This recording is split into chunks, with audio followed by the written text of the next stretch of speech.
तो आज हमारे साथ यहाँ विजय चौक पे एडिशनल डीजी एचआर सिंह साहब मौजूद हैं, जो होम मिनिस्टर साहब के जो है होम सेक्रेटरी जो नॉर्थ ब्लॉक में, उनसे एक प्रतिनिधिमंडल की मुलाकात हुई। इशूज़ रहे पैरामिलिट्री के इशूज़ सर बताएंगे। हमारे साथ जो है डिप्टी कमांडेंट सुभाष जी हैं, रणधीर सिंह हैं, हमारे साथ जो है मध्य प्रदेश अध्यक्ष कन्फेडरेशन एक्स पैरामिलिट्री के प्रेसिडेंट हैं मिस्टर राणा। तो और इसमें दो ही मुद्दे, या तो वेलफेयर संबंधित थे या फिर एसएससी जीडी के जो युवा हैं जिनको लेकर 14 फरवरी को आप लोग जा रहे हैं। तो सर, डीजी सर बताइएगा किस तरह की मुलाकात हुई?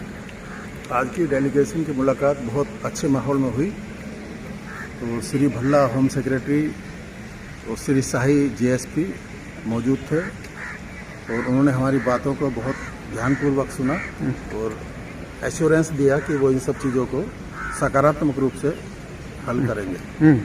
पहला खास मुद्दा हमारा था अर्धसैनिक कल्याण बोर्ड गठित करने का। जी, कई चीज़ें ऐसी हैं जिनका 2012 से आदेश हो चुके हैं, लेकिन स्टेट गवर्नमेंट उनको लागू नहीं कर रही है। तो इस चीज़ को उन्होंने बहुत गंभीरता से लेते हुए यकीन दिलाया कि हम इसको परसू करेंगे। सभी देखिए, एसओपी का जो ऑर्डर, जो तुगल की फरमान आईटीबीपी से जो आईटीबीपी का एक ऑर्डर था, जो आईटीबीपी के अलावा अन्य बल के सदस्यों को लिखकर की सुविधा नहीं दे रहे हैं, उसको भी उन्होंने गंभीरता से लेते हुए कहा कि ये तो हम दिखवाएंगे और ऐसा क्यों हो रहा है, ये तो नहीं होना चाहिए। और ये बात उनके नोटिस में नहीं थी। और सर, ये कंटीन का इशू, जीएसटी वाली बात भी हुई। तो उन्होंने कहा, मैंने उनको व्यक्तिगत उदाहरण दिया कि कई चीजें आजकल ऐसी हैं जो कैंटीन में मार्केट रेट से भी बराबर या उनके ही महंगी है। तो इसलिए ये भी एक कल्याणकारी मुद्दा है कि जीएसटी की दरों को सीपीसी के लिए घटाया जाए।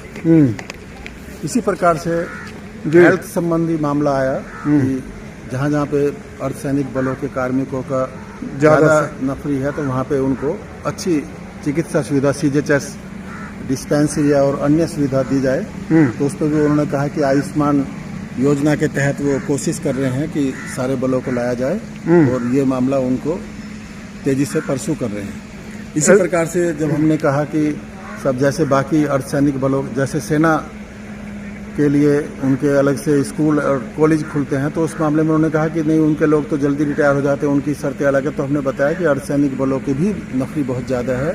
जी। और 12वीं क्लास के बाद उनके बच्चों को भी प्रोफेशनल कोर्सेज में बहुत दिक्कत होती है।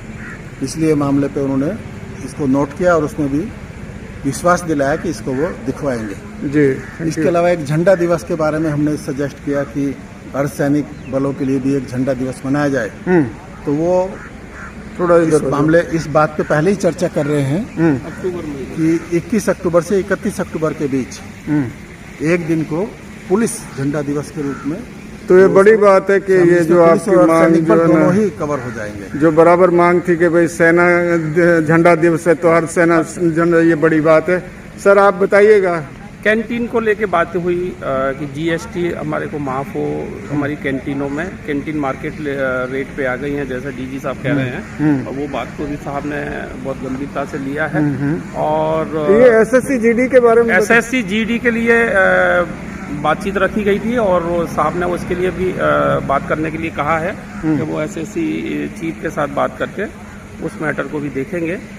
ये मुद्दा उठाया गया क्या? 1,11,000 वैकेंसी ऑलरेडी मौजूद हैं, तो 1,09,000 किस हिसाब से? इस मुद्दे को भी उठाया गया कि 1,11,000 वैकेंसी है और पार्लियामेंट में गृह राज्य मंत्री साहब ने खुद स्वीकार किया था और जो सभी मेडिकल फिट बच्चों को लिया जाए, क्योंकि भर्ती प्रक्रिया में एक लंबा समय लगा है। 2018 की भर्ती प्रक्रिया थी, जो 2020 जनवरी महीने में रिजल्ट आया है और वो भी 54,000 समथिंग लोगों को ही उन्होंने सेलेक्ट किया है।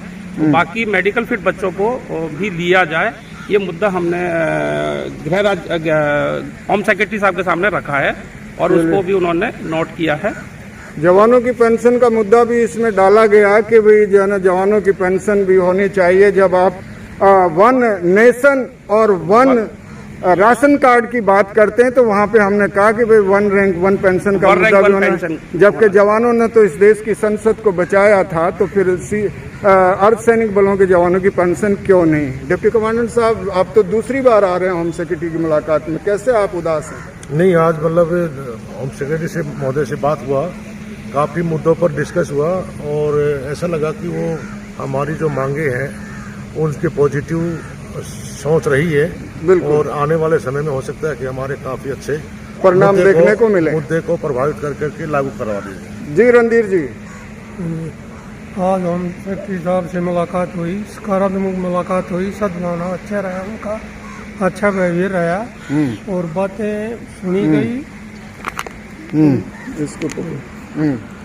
और बिल्कुल अच्छे से बातचीत हुआ है और उनके बारे में सोचने के लिए विचार किया। चलिए ठीक है। Ranveer Singh, the voice of earth सैनिक, जिस देश की संसद को हमने बचाया, चौकीदारी चाक चौबंद हम कर रहे हैं राजपथ से लेके और सरहदों तक। दुख की बात है कि अभी जो 26 जनवरी की परेड हुई उसमें भी जो है ना हमारे ट्रुप्स को जो है कंटिजेंट को जगह नहीं दी गई, जबकि चौकीदारी हम कर रहे हैं। एक शुरुआत बहुत बढ़िया, चाहे वो अर्धसैनिक बलों के मामले, और पहली बार हमारे साथ एडिशनल डीजी HR सिंह साहब आए, हम बहुत अच्छा लगा। और उम्मीद के आने वाले दिनों में आपको नई जो है सूचनाएं देखने को मिले, क्योंकि ये मेमोरेंडम माननीय गृह मंत्री जी को गया है और होम सेक्रेटरी साहब को और JSP वहाँ मौजूद, और सभी को सैल्यूट और सलाम कि आप अच्छे से रहिए, टेंशन फ्री रहिए। एक मुद्दा और भी आया कि जब गृह मंत्री जी 100 दिन जवानों के साथ रहने की बात करते हैं तो मुद्दा जरूर उठा कि सर CISF में तो मात्र 30 दिन छुट्टी है, तो 30 दिन का मतलब है कि उनकी तो 60 ही नहीं है। तो एक सर्वे करवाया जा सकता है। हमने रिक्वेस्ट की कि जवान अगर 60 दिन चाहते हैं तो तभी तो 100 दिन का फार्मूला कहीं नज़दीक लगे, जो आए दिन जवान आत्महत्याएं करें कम छुट्टी के कारण। Thank you so much. Rajpath, Raisina Hill, Vijay Chowk, सत्ता का गलियारा, सभी को जो एक है आखिरी मुद्दा था जिसमें हमने कहा होम सेक्रेटरी साहब को कि सर्विंग और रिटायर्ड ऑफिसर्स और जवानों का साल में एक बार एक इंस्टीट्यूशनल सिस्टम होना चाहिए जिससे वो मिले और आपस में चर्चा करें, जिससे ये एक संस्थागत तरीके से लागू हो। इसके ऊपर भी उन्होंने अपनी सहमति जताते हुए आश्वासन दिया कि इस पर वो विचार करें। ओके सर, बहुत बहुत धन्यवाद। Thank you so much, thank you so much. Vijay Chowk, Raisina hill से द वॉइस ऑफ अर्थ सैनिक रणवीर सिंह। बंद कर दिया।